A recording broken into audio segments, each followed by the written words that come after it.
Өмнө нь ачиж журамлах үйлчилгээг 14 компани хэрэгжүүлдэг байсан.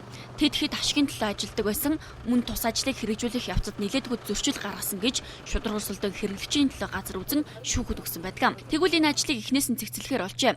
Нийслэлийн иргэдийн төлөөлөгчдийн хурлаар журмыг дахин баталж, сонгон шалгаруулалтаар компаниудыг ахин шалгаруулах юм байна. Улмаар замын цагдаагийн зөвшөөрлийн дагуу ачих ажлыг хэрэгжүүлдэг болно. Иргэдийн тэр ганц хоёр хүний тэр гомдол саналыг бол үндэслэлтэй гэж үтсэн тийм зүйл байгаа шүү дээ. Тэгээ тэрийгээ бол зас залруулад эрх хүүхийн байгууллагын гэдэг нь бид нар орон тооны нэмэх асуудал яригч. Тэгжээж энэ ажлыг бол замбараатай, зэгцтэй, соёлтой бас иргэдийн таашаалд нийцсэн маягаар үйлчлэгээ үзүүлээд гэж.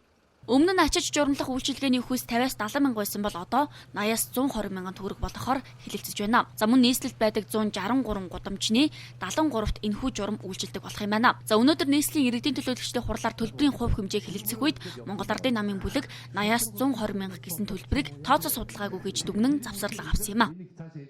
Эдийн засгийн тооцоо судалгаа огт хийгдэг байна гэдэг дүгнэлт гарч ирсэн байна. Тэгэхээр энэ дээр дараах судалгаа хийгээд бичгээр манай намын бүлэгт ирүүлсэн эрүүл хугацаа хүртэл манай намын бүлгийн чээс завсарлага авч байна.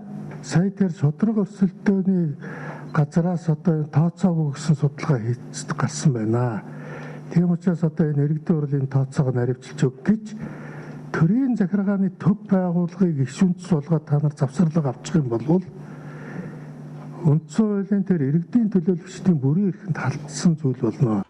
Иргэдийн төлөөлөгчдийн хурлаас төлбөрийн хувь хэмжээг тогтоосны дараа ачиж журамлах ажил ахин эхэлнэ. Уг ажлаас орж ирсэн мөнгөний 25%-ыг замын санд төвлөрүүлэхээр яригдж байна.